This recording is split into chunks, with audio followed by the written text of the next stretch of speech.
Hey, everybody. Welcome back to the Everyman's Odyssey podcast, where we explore the challenges and values of authentic living through sharing stories and ideas. I'm your host, Cole McClure. So this episode will be a continuation and the final part of my interview with my good friend, Ben. We were in the Army together, stationed together in Germany. We both started out as Black Hawk helicopter mechanics, and I'm very grateful that we've stayed in touch over the years. I got out of the Army in 2010. I believe he got out in 2013. And so the fact that we've stayed in touch and still communicate with each other and check in on each other means a lot to me. So I really enjoyed this whole process of getting to sit down and have a long conversation with him. It was really great. So in this next part, we're going to spend some more time talking about our faith. We'll spend a lot of time talking about mental health and the military culture and how that impacts soldiers and civilians' lives, both during and after their service, and a lot of ideas that we have about our experiences with that and how that could improve in the future. And there's a lot more that we go into as well. So I hope you really enjoy this part. Like I said, it was a great time, and I'm very grateful that he took the time to have that conversation with us. So let's get right into it. Here you go, guys.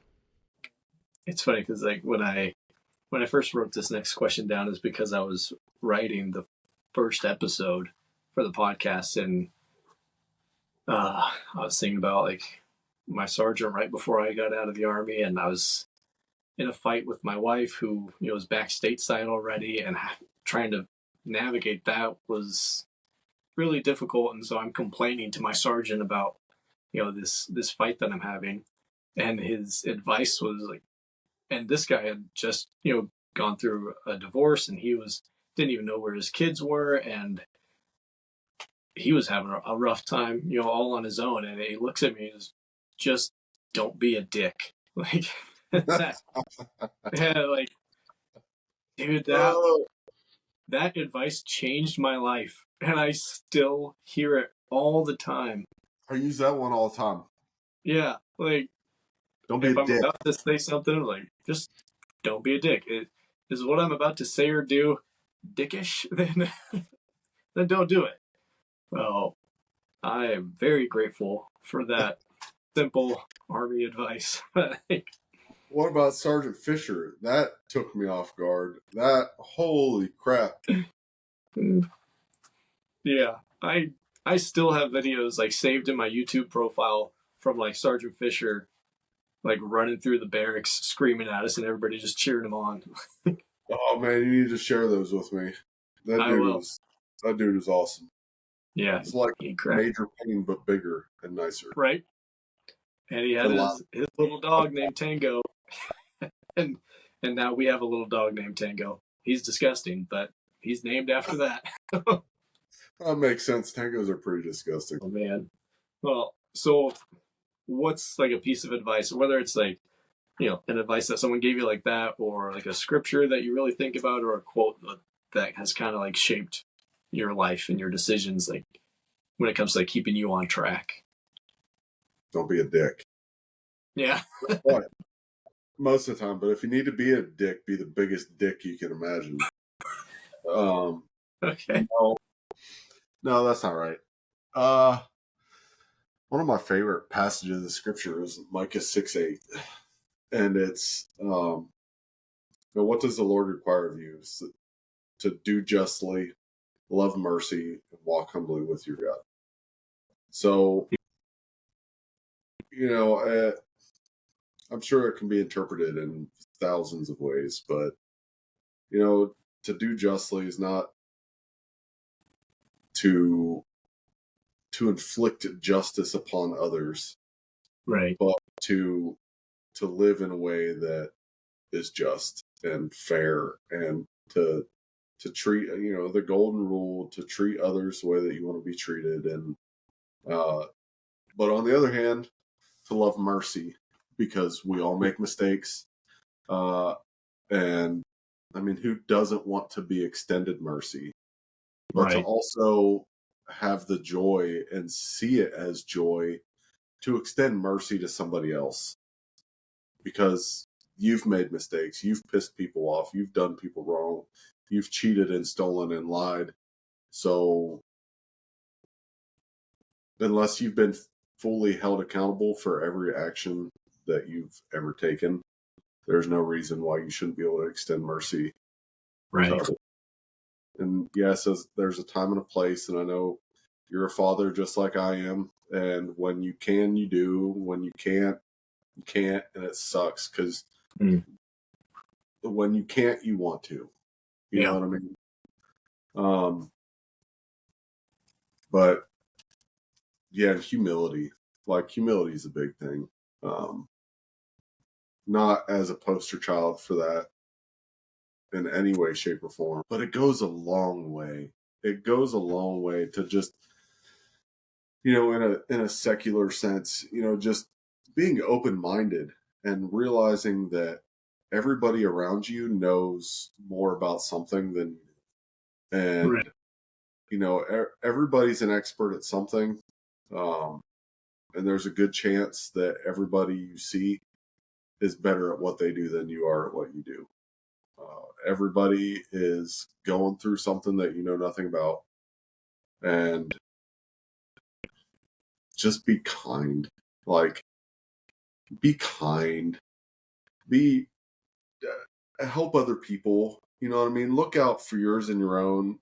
Look out for your kids and your wife. But don't shut yourself off from doing good things for other people. Right.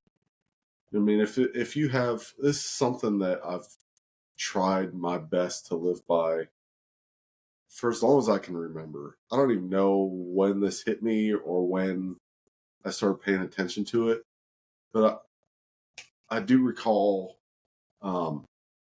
just having the thought: if you think something nice about somebody, say it to them.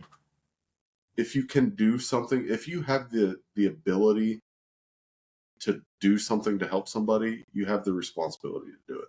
Like, those two thoughts I remember sticking with me for as long as I can remember. If you think something nice, say it. And if you can help somebody, you have a responsibility to.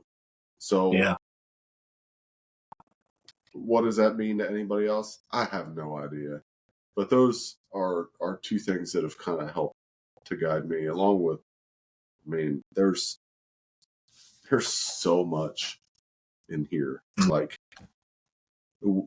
when you're talking about adversity and resilience, like Romans chapter 12, Psalms, Proverbs, Psalm 119 is nothing but the Lord knows you so well. You could never escape his knowledge of you. Like, you can run, you can hide, you can fight, you could go to the depths of the ocean. There's nothing that God doesn't know about you. He knows where you are. He knows your thoughts. He knows your wants. He knows your needs. He knows how many hairs are on your head. You're always under his protection. He's always present with you. You know what I mean? And Romans, like, this type of stuff has been hugely encouraging for me. Like, you don't have to take care of it. You don't have to take care of it. Be responsible. Do what's right, but don't worry about it. Like, don't worry about how things are going to be made right, because you're not the one who's going to do it. You can't do anything about it. Who are you? Like, bring it to me, but then leave it with me. And what needs to be done will be done. Yeah. So if it sucks in the meantime, well, at least you have peace. You have peace, because if you know that you're not in control, I know that freaks a lot of people out, including myself sometimes. You know what I mean? Faith is huge. Like, faith is huge. If you aren't so worried about how you're going to take care of something that you couldn't possibly take care of, like, you're missing life. You're Yeah. missing life. You're missing everything that's around you. If you can just realize and come to peace with the fact that you don't have any control over it, all you can do is the best that you can do. Even, I don't know how people would do that without the Lord, but like, even if you could, like, that takes the burden off. And Right. then you have the added bonus of knowing that the God above, who knows every single thought you've ever had, knows every hair that you've ever had, knows how many grains of sand are on the beach, how many molecules of salt are in the ocean, is thinking about you and wants what's best for you. Right. Okay, well, that goes back to your previous episode. Okay, well, what do I have to worry about? Let's keep moving forward. Do the Yeah. next best thing. I've got Right. 5 things laid out in front of me that I can choose to do next. What's the best one of those 5 things? And then do it again, and then do it again, and then do it again, and then do it again. Yeah. Get lazy every now and again, feel bad about it, get back up and do it again. Yeah. That's so true though. Like things can like continue to suck. And once you realize that it's okay that like life sucks sometimes, as long as you're doing what you believe to be the right thing and you've got, a faith and accountability system in check to confirm that, like do what you can do and then like give it up and release some of that control, because then all you have to do is like grab onto that hope and accept that things suck and the future's brighter. They're like, you know what? Like, and you have no idea how long that's going to take or what that's going to look like, but just accept that you're doing the right thing. And even if you doing the right thing doesn't make the situation better today, understanding that there's a God who is in control, who does have a hope for you and for your future, like, at least for me, like that takes off so much of the anxiety. And that's how like I can still have a good day even if everything's going to crap. Like, because I did my part, I'm in my own very deeply flawed way. I'm sure I'm doing the right thing. And even if I do the wrong thing and I don't even know it yet, like God sees my heart. So yeah, I mean, Yeah. faith is huge. Yeah, and I'm a firm believer that what you focus on is what grows. Yeah. I don't mean like, oh, I'm going to think about millions of dollars and I'm going to get millions of dollars. But if you're thinking about how bad things are all the time, things are just going to seem worse. Right. Like, what you fill yourself with is what you are, and it's what your life is, and that's what consumes you. If I'm thinking about all the positive things that are going on in my day, well, I'm going to have a good day. If I'm thinking about all my dumbass coworkers, then I'm going to have a dumbass day. Yeah. If I'm focused on my wife and how I can make her happy, then it's going to make our relationship better.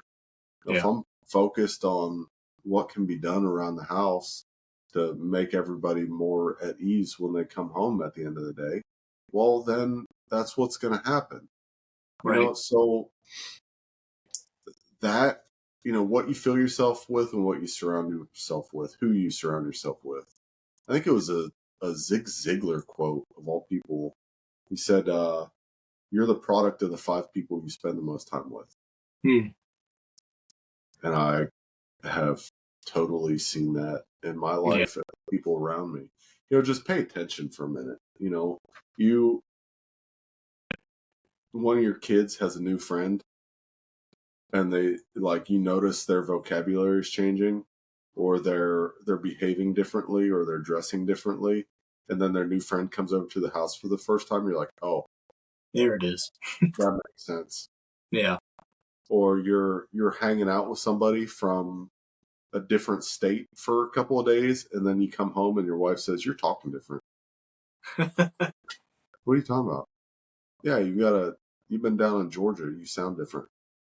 It's a real thing. Like you're literally like a combination of the 5 people you spend the most time with.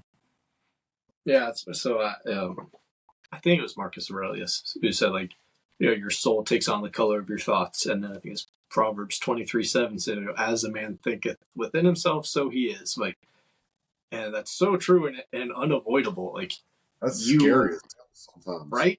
So That's you better be doing it on purpose. Like, in What's up, fact, boy? I was just reading As Man Thinketh by James Allen, and talks about like this idea that like your mind is a garden. Whether you tend to it or not, something's going to grow there. So you can plant and cultivate on purpose, and you can be in charge of what grows in your mind and how that is reflected in your life. Or you can just not care and you can sit back and let the weeds grow, but something's going to grow, and that is going to be the expression of who you are. So you better be doing it on purpose. Yeah, and that's something I've found tricky to, yes, effectively verbalize or demonstrate whatever to our teenagers. It's like you're going to school, you're surrounded by 1,000 other kids every day, and you need to find something that you're passionate about.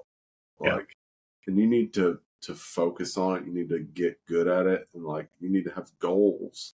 Yeah. Because if you don't have goals, just like you said, stuff that doesn't matter is going to fill in the space, and then you're not going to have time. You're not going to have time for goals because you're saturated with bullshit that you're not. Yeah. You don't even know what it is half the time. Yeah. You know what I mean? So, yeah, I don't know. Oh gosh, I hope that's not like immediately you become what you think about, because I've been thinking about Kunkel the last couple of days. You remember Kunkel? Oh man. We used to make fun of him. Well, like it was this big insult to call him Canadian. Yeah. I'm sure you remember. It's screw you guys. I'm not from Canada. Yeah. I saw him in Bagram. Well, that was 2008. So I saw him in Bagram 4 or 5 years later. He was a contractor for Dynacor. No kidding. Yeah. He was working on Mike models and Apaches in Bagram as a contractor. Son of a gun. It's still as goofy as you imagine. Right. That's funny. I haven't heard that name in a while. I just found I started talking to Killingsworth a while back. I hadn't talked to him in a decade either. I think he's in Australia. Yeah. Well, that's pretty cool. About he was like one of my best friends for a while. I haven't talked to him. Kerry Redmond. Do you remember Redmond? Yeah, I remember. I haven't talked to him either since Germany. And Killingsworth, the short little ginger cow. Harrington. Harrington. Yeah. Yeah. He's in Lexington. He's like 4 hours east of me. Like 3.5 hours east of me. He's like still modding Miatas or something. Yeah, he does Miatas and Civics and stuff. He does. I'm just chilling out here in the sticks in Red Bluff. Red Bluff. I gotta get out there and see you sometime. That's one of there's I think only 4 continental states that I haven't been to in California. Okay. So, well, there's reasons for that. Well, yeah, there's reasons, but Nicole and I talk all the time about wanting to move out to like Tennessee or something, and I had said, like, what about Kentucky? She's like, no, not Kentucky. Like, well, look at this, or look at some of these houses, and so we really want to go out to Tennessee, but never been there. And the last time we moved someplace without going there first was kind of a nightmare. So we're hoping to visit there, which is a lot closer than California. So, well, come on down here. Yeah. Spend a week. We'll take you down to like Chattanooga. Yeah. Knoxville, like the surrounding area is beautiful, but Knoxville proper's dump. Oh, really? Hope I don't offend any of your viewers, but yeah, it's dump. Chattanooga's probably the nicest city I've ever been to. I'd love to live around Chattanooga. It's got all the big city amenities, but it's clean, it's quiet, it smells nice. Nice.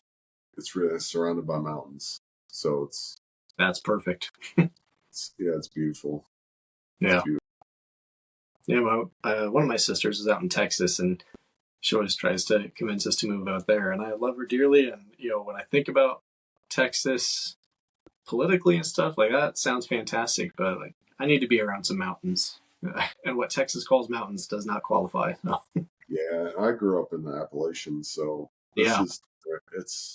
I'm way out west, southwest. So I'm like, um, about 30 minutes from Tennessee. I'm an hour from Illinois. Okay. And I'm about 3 hours from St. Louis. So I'm way out west Kentucky. Yeah. There's no mountains, nothing resembling mountains. So it's always nice to go home and have some elevation, some mountain laurel. But I've been in Kentucky since 2011, so this is my home. Yeah, right. Got a nice spot on a hill with a river in the backyard. It's quiet, safe. Cost of living is fantastic. Yeah. I've got nothing to complain about. Well, now I'm going to ask you to find something to complain about, kind of. Because the next thing is like, and I think we've gone kind of back and forth about this anyways, but just so you can provide some context and perspective after the fact, what's something that's like really difficult that you've gone through or are still going through, you take your pick, that you're actually grateful for? And like I said, that's actually kind of something that I mentioned in the last episode about resilience, is finding a reason to be grateful for it. But is there something that stands out in your life that like, yeah, that sucks, or like it sucked the whole time and it still kind of sucks that it happened, but now you see the value in it? I mean, the most obvious example would be the divorce. Try to say this as softly and gently as possible. The one thing that I knew for sure right from the start, which started 4.5 years ago, was it was going to suck really bad to not see my kids every single day. Yeah. To not be able to tuck them in every single day and get them up and get them ready every single day. However, I did know for sure that the days that I got with them, all I had to worry about was being a dad. Mm-hmm. All I had to worry about was being the best father I could be, loving on them, spending time with them, protecting them, listening to them, taking care of their needs. That's all I had to do. And I could focus on that instead of being a referee, instead of looking over my shoulder, instead of wondering what was coming next, instead of dodging arguments, instead of, hey, let's, fill in the blank. So, and on top of that, like I said earlier, I had no interest, absolutely no interest in starting another relationship. Mm-hmm. Didn't want nothing to do with it. So I'm going to be a stinking celibate, be by myself, just be a single father the rest of my life. I don't care. But it's not worth it.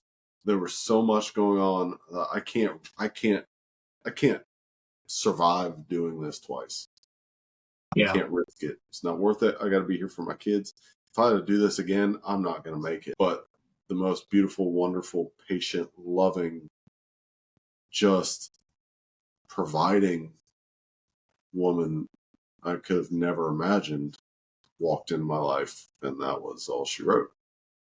Now,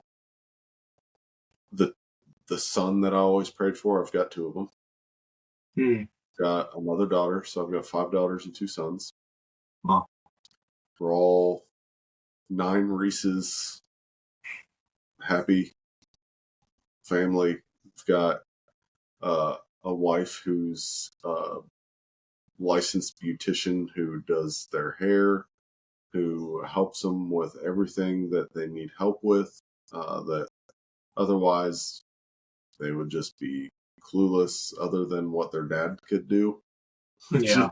When it comes to hair and makeup, it's not a whole lot. Pretty good at a lot of things, but that's not one of them. And just being on their level, you know what I mean? Just being able to relate, knowing what it's like to have uncertainty growing up, having weird families, and just looking out for the subtleties of, the difference between growing up as a little girl and growing up as a little boy, and what's needed, what would help here, what would help there, what are the emotional cues, what's coming in the next week, month, year, 5 years that we need to prepare for that may have slipped my mind. You know what I mean? Mm-hmm. So, and just doing and enjoying, like organically enjoying the thing that they enjoy doing. Like, yeah, I mean, I've sat down and let them color my hair with the like hair color chalk pencils. I enjoyed spending the time, but that was a freaking nightmare. A month trying to get that crap out of my hair. Yeah. But like, I enjoy the time, I enjoy the kids, but I don't enjoy the activity. Whereas Cassie can take them out shopping for 17 and a half hours and everybody has a good time. Right. Something you could not do. Yeah. That's a big perk, Yeah. and having finally having that figure in their lives and being able to the best of our ability, model a healthy relationship for our kids. So, yeah, worth it. Right on. Did I even brush your question, or did I just talk? No, that was it. That was perfect. Sometimes I don't know. I just start talking. I feel like that all the time. I just start responding, and I'll just get rolling. And by the time I close my mouth, I don't remember what we were talking about. I don't know. I hope I answered the question. Yeah. I understand that. Well, last one, and then we can start to wrap up. But what's something that you would want to communicate to people who will end up watching this? What do you feel like is a message that doesn't get out enough that you'd want to tell people? Dude, I don't know. The first thing that comes to mind is don't care what other people think. Like, don't get wrapped up in that. And I don't mean that in a selfish, arrogant kind of way. Just the opposite. Be proud of who you are. Be okay with who you are. Yeah. Be okay with growing and maturing. Don't be stagnant, but don't give so much weight to people that don't matter. Yeah. If just like you're going to do with this podcast, you're going to edit this podcast. You're going to cut out the part where I was picking my nose and I was licking my fingers and I was cleaning out my ears, and you know what I mean? Like, anybody can make anything look good if you're not present. So, yeah. One, the most obvious thing is social media, and nobody wants to hear it. I don't care. Who cares? Like, who cares what people are posting on Instagram? Like, if it's not productive, it's not adding value to your life, who cares? Yeah. Who cares what someone who's saying that they're a millionaire did on a yacht that was their dad's uncle's boyfriend's sister's? Like, the chances are they have nothing to do with that. Right. I'm getting lost in the dingweeds because that's how little I care about that kind of stuff. Like, but yeah, that's such a hard lesson. Live in reality. Live in reality. Live your life. Love the people in your life that care about you and are good for you and are healthy for you. Right. And with them, do the absolute best that you can to love them in return. Yeah. Stop paying attention to what the trending sports drink or sneakers or backpacks or drink holders, whatever it is. Who cares? Nobody cares. Because in a year from now, you're going to have $800 worth of cups in your stinking pantry that nobody gives a damn about anymore because there's something new. Who Yeah, cares? right. And you don't owe. Well, I should have started with this one. You don't owe yourself to anybody. Like, you're not obligated by like proximity or by DNA or by expectations to anybody. Like, don't feel obligated because someone is your family. If they're toxic, if they're bad for you, if they're unhealthy and unwilling to work on themselves, stay away. Like, stay away. If you're in a relationship with somebody and they're not good for you and they're toxic and they're abusive and you feel like you made it to this point, you're obligated to friggin' run like hell. There's people that are good people that will love you and will care about you, and there's people that don't and won't ever care or love about or love anybody. It's a simple truth. It's reality. It sucks. It's unfortunate, but it's true. And the most unfortunate part is those people are the best at convincing you otherwise. Yeah. So I would say if you're in a committed relationship, if you're married, hopefully you got married for the right reasons and you're committed, and the best thing for your marriage is the Lord. If you can do that together, you can do anything together. Because believe it or not, that's not easy. That's not easy to do together because that's vulnerable. Right. It's vulnerable and it's raw and it's real. And if you can do that together, you can do anything together. If you're not married to someone and you've got a weird feeling, or you've seen some things that you don't want to address, now's the time. I don't know if you want to put that in that episode because that just got really weird. But damn, dude, like, well, when's your podcast coming out? I feel like I don't know what you're waiting for.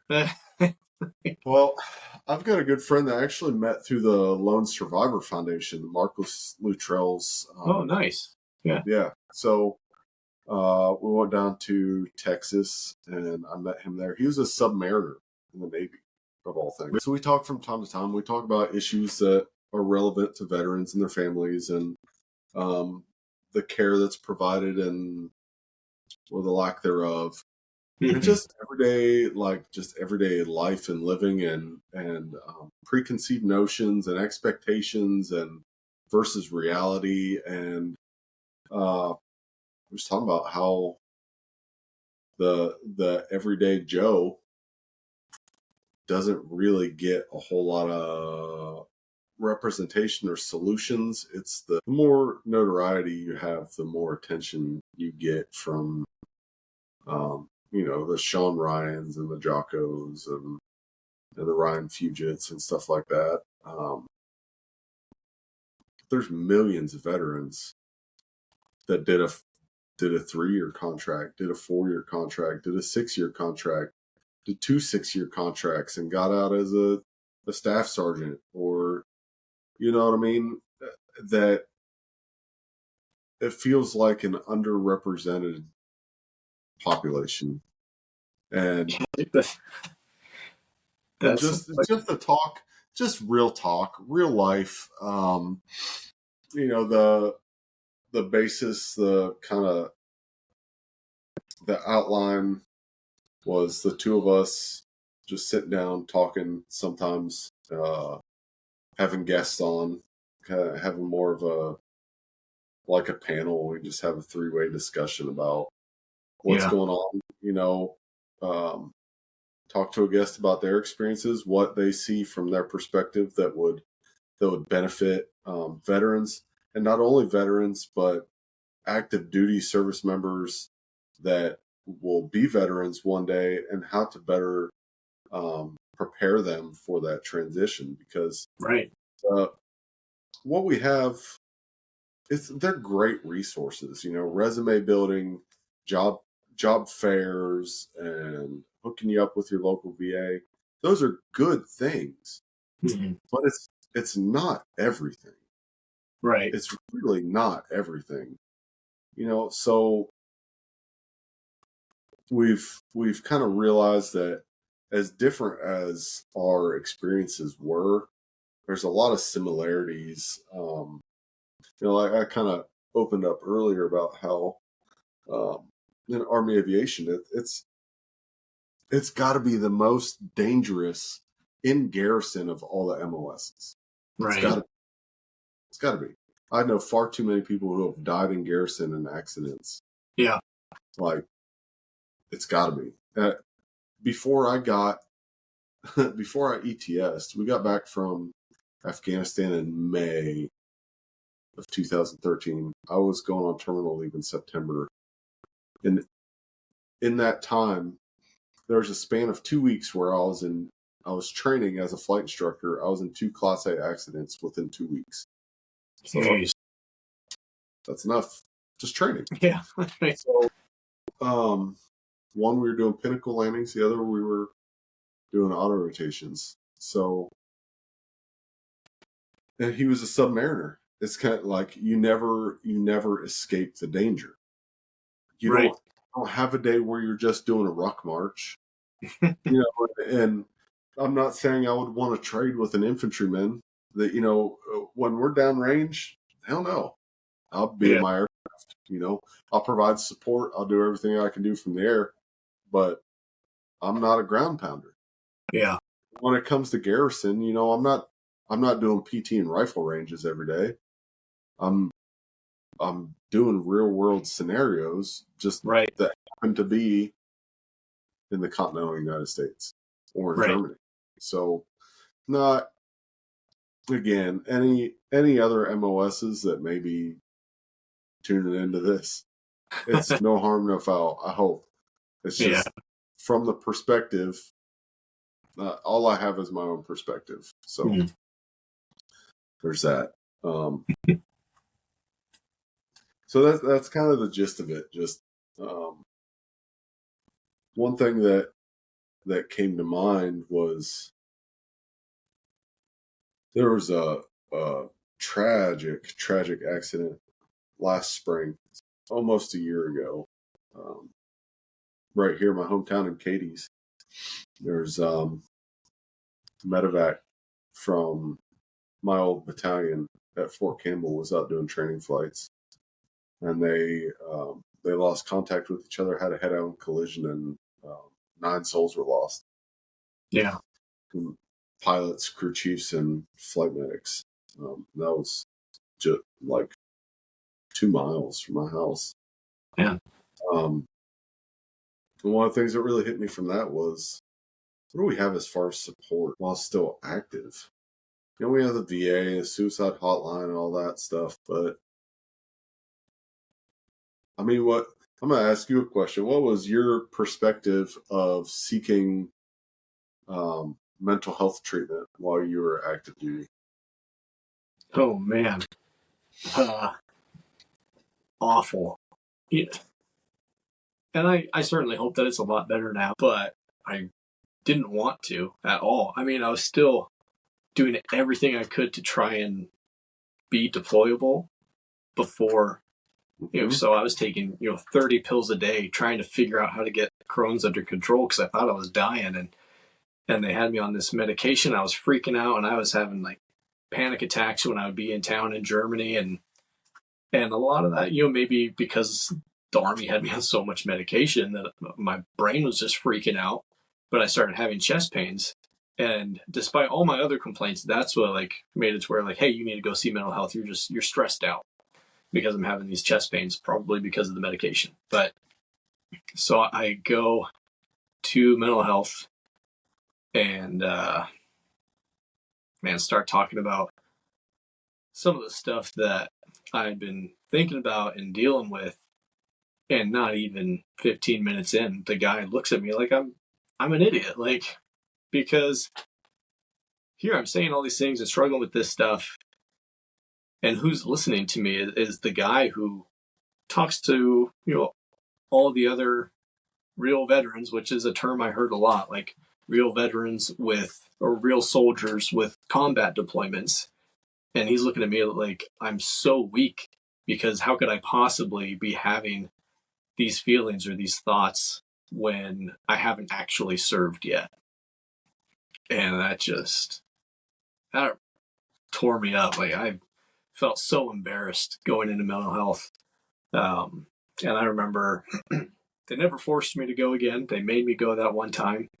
And I can't remember going back. Like, that was a terrible experience, because just like, I compare myself to other people, like that guy sitting at that desk who is the mental health provider for that battalion, he's comparing me to all the other people he's talked to. Yeah, would not recommend. So yeah, like what you're saying is like that ability to be able to do that and have those conversations is so important. But the tool that's being used to make it happen, in my experience, was absolutely not the right tool. And so you need an outlet. You need people who love you, who you love, who are around you, and you need to connect with the other active duty guys, or people who have been in that position before, or find content like like your podcast, and start getting some of that information that provides some outside perspective and some of the context to the things that you're going through, because other people have been there. But no, my experience with active duty mental health and for the most part, VA mental health was atrocious. I had a good experience with the VA mental health too, but active duty was a nightmare. Oh, Yeah, and I'm sure you saw it from where you were, but what's the number one fear of an aircrew member? I mean, death, getting shot down, or just Being grounded. Yeah, right. Like, that's the huge thing, is like not being able to fly and trying to get an evaluation process every year. Yep. Or that's flight physical, mental health. You've got your evaluations every single year. The the last thing that myself or any other aircrew member is willing to compromise is their upslip. Nope, I'm not admitting to anything. Right. Nothing. I'm good as gold. Perfect. Right as rain. Nothing ever bothers me. I don't take any medication unless it's prescribed by the flight surgeon. I don't drink. I don't smoke. I don't drink energy drinks. Like, literally, I don't drink energy drinks. When's the last time you had a Red Bull? I've never had one in my life. What's a Red Bull? What's a Monster? What's a Rip It? I don't know. Right. We got a cooler full of them. I've never seen them before. Like, seriously. Like, that's not an exaggeration. You would tell your flight doctor you've never had an energy drink before. Like, I'm working 14-hour days in a combat zone, if I'm lucky, and telling the flight surgeon I don't know what an energy drink is. Because I don't want to be grounded. You're not going to go to a mental health professional, because they're going to put it in your record. And it's going to be there forever, and you're going to be evaluated on it every year. Yeah, I mean, it's the same thing on the civilian side. Medicated, there's no fighting that. If the doc recommends it, it's in your file. And if you're on it and it's not flight surgeon approved, guess what? You're grounded. You're done. To the company. Yep. Now you've lost everything that you've worked for. Yeah. Nobody's going to do it. Nobody ever did it. And it's an economy of fear, dude. And that's what it was the whole time I was in. And that's one of the things, my buddy Eli that I mentioned before just retired. I went to him after the accident because they actually had to go out. It was their DART team that went out to recover the wreckage and stuff and fly the governor out and all that. Yeah. He talked about how messed up. Most of his guys had never deployed, had never seen anything. And they had to go out into all that mess. So, dude, so really, I think what we need, you need to have a therapist on rotation, like once or twice a week, just with an open door policy. Give them an office, give them the conference room in the hangar for a full day every week. Whoever walks in, it's like mental health amnesty. Right. It's like Go an active duty Catholic professional. Unload, talk to a professional, yeah, get it off your chest, get some advice, and walk out. Yeah. And that's it. There's no records involved. There's no paper trail. Obviously, you know, if you're at risk or of hurting yourself or anyone else, you know, you have a duty to inform. That should go without saying. But I'm just having a hard time this week thinking about, you know, Stephen Mikey's accident. I'm having a hard time. You know, we're getting ready to go do this mission, and it reminds me a lot of Gary Farwell. You know, you name it. Okay, well, that's perfectly normal. What can we do about it? Right. So I think that kind of, it's really hard to explain how in the Army, at least, you know, I can only speak of what I know, but there was always a fear. There's always a fear of being reprimanded for doing the right thing. Yeah. Being punished for trying to do what was right, what was necessary. Like in garrison and in combat, like I know that if I fire my weapon to save the lives of my aircrew, my passengers, and any innocent bystanders on the ground that are 16,000-pound aircraft with 360 gallons of JP8 and a couple tons of magnesium is going to come in contact with, like, I'm going to have to deal with the repercussions of that. You know what I mean? Like, you always had that in the back of your mind. Like, what kind of repercussions are there for doing the right thing? Yeah. And taking care of yourself. Like, I'm still a competent crew member, but I'm having a hard time with something. Right. Well, you're grounded until we decide that you're perfect. Well, that ain't never going to happen unless you lie. So guess what? Yeah, right. You lie. You lie on your evaluations. You lie on your checkups. You lie when you have your annual. You just get used to, this is who I am. I'm always going to be perfect. At least once a year, I'm going to be perfect. Right. Yeah. And you know, the other thing to that, it's not pride or arrogance, but it's one is most crew chiefs or pilots, that's their dream. Mm-hmm. That's their dream. Most of them, that's the only reason why they joined, enlisted, or went to walks or commissioned in the first place. Right. That's it. Like, that's their passion. And the risk of losing that is one thing, but then on the other hand, you take responsibility. At least if you're worth half your weight, you take responsibility for the younger generation. Right. And all that passion. I tell you, dude, when I was in the Army, that's all I cared about, with a grain of salt. When I was at work, when I was deployed, dude, it was FMs and TMs and ARs, and I need to be proficient. Right. I need to be able to answer the questions. I need to be able to explain this. I need to know everything that there is that anybody could ever ask me in a pinch. Like, this is my life. Everything else is periphery. Mm-hmm. And I've experienced things firsthand. I've experienced things secondhand. You know what I mean? Like, not only have I lost, I've been in a situation where I thought I was going to be someone that someone else lost. And I've been in situations where I'm with people who lost someone that I didn't know, but directly affected them and affects the way that I do things today.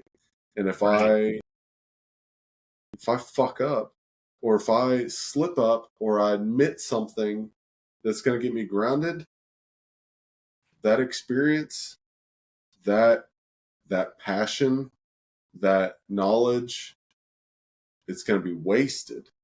Because when I'm in Delta Company, changing hydraulic pumps and doing stinking phases every day, that kind of experience, it doesn't matter a whole lot. Right. You know, the aircrew tasks, like, it doesn't matter. Yeah, there's some cross-contamination, I guess, where if you know someone else's job, it makes your job easier or whatever. But, nobody cares about the lockout procedure when you're doing a phase. Yeah. No one cares about dust landing procedures or, hey, make sure I know you're focused on putting one wheel on this rock at 14,000 feet and there's a dust storm, but not only do you have to clear your main rotor, but you got to clear your tail rotor too, because you never know what's going to happen. Like, that kind of stuff doesn't matter in Delta Company. Yeah. So you really do. It's as much about the guys around you, the guys that you're trying to mentor, and the guys that you're trying to grow with and keep safe and keep sane, as it is about, I just want to fly. Right. Yeah. I mean, if you spend 40 years as a machinist, you don't want to get told you can't be a machinist anymore. Now you got to be a carpenter. Right. Like, they're two different things. All that's wasted. Yeah. What kind of machinist knowledge is going to be applicable to framing a house? It's not. They're different levels. So it's really hard to look around and be told, because the Department of Defense says that every unit has to have a mandatory briefing on mental health every 3 months. And they tell you that if you're struggling, you have to go tell somebody. But then you also know that if your unit knows that you're struggling with something, you're going to be grounded. Right. Like that backdoor policy that isn't applicable in the real world. Like, everybody knows it. It's transparent as all get out. Right. You can't pretend that that's not a thing. Like, we all know the culture. Yeah. We live it. This is our world. This is our culture. This is our life. Right. I mean, it's a don't ask, don't tell policy for mental health. Yeah. You can't tell anyone, or else you're shown the door. Yeah. Or just given a worse assignment. Right. So, it needs to change. And I think every avenue of attention, I guess, bringing it to people's attention, or the real world really been lived, understood, and just practical. Theory's all fine and good. There's a time and a place, and it's necessary, but how do you actually apply it? Because we can talk about statistics and we can talk about this, that, and the other, but how does it actually work? Yeah. How do you apply it to where it's effective? How do you not punish people for trying to take care of themselves and their families? How do you just make it work? Yeah. You just go common sense. I understand,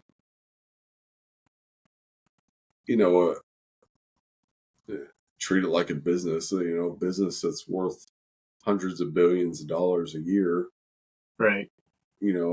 There's got to be regulations. There's got to be procedures. There's got to be this, that, and the other. But damn it, like, first things first.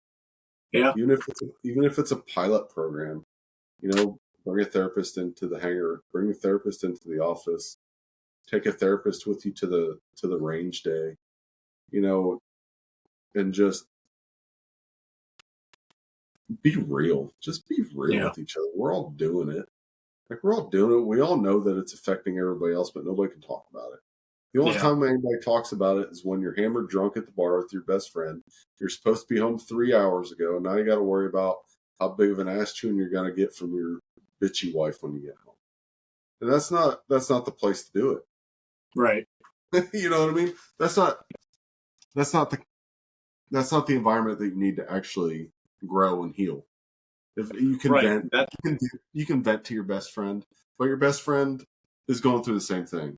And as good as that is to relate to somebody, all you're finding out is that you're both fucked. Right. So, the catharsis isn't enough.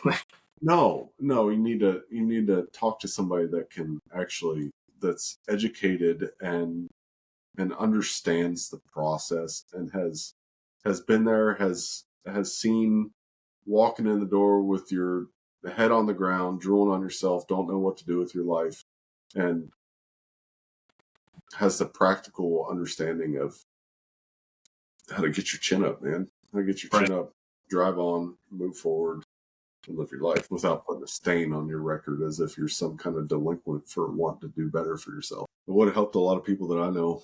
It would have helped me. Yeah, some of these things that we've talked about, I wish we'd talked about 10 years ago. But like you said, maybe it'll help somebody else. Yeah, that's all you can do, man. And they'll think to themselves, well, if they got through it, so can I. Oh. That's what you get for getting old. Yeah, I'm getting there. Yeah. Bro, I'm so glad we did this. Beats the hell out of the alternative, huh? Yep, exactly. I'll say all the time, getting old sucks, but it beats the alternative. Yep.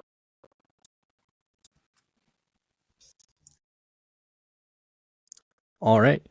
Well, that's the end of that. Sorry, it was a bit of an abrupt ending there, but we had been talking for a while and just got into what we're going to be having for dinner, so it seemed like a good place to cut out there. I hope you guys really enjoyed it. Like I said, I absolutely loved doing this episode, and I look forward to doing more interviews like this. And I think it is important to cover if you have someone in your life, particularly if you are a veteran and you haven't talked to some of the guys that you served with in a long time, or you just need to reach out and talk to somebody. Don't let that stuff go. You need to reach out, stay close to your friends, and be there for each other. And that's been a huge lesson for me. And Ben is one of those guys who's always been there to do that. And I'm very grateful for that. On another note, if you haven't already, be sure to go and subscribe to the YouTube and or the Patreon account. We'll be doing a giveaway pretty soon, so you can go check out some of the options for some hats that we'll be giving away, and that'll be coming up in the near future. As always, I hope you guys enjoyed this episode, and I appreciate you tuning in. Take care.